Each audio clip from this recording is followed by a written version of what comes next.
time I'll go from the inside through.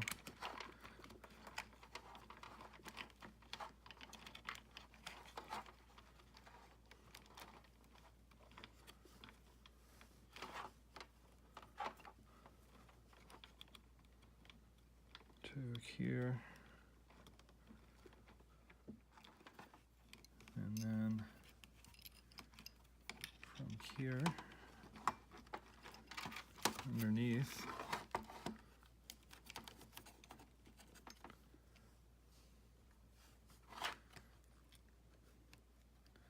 And that definitely works. So you can see kind of what I've done here.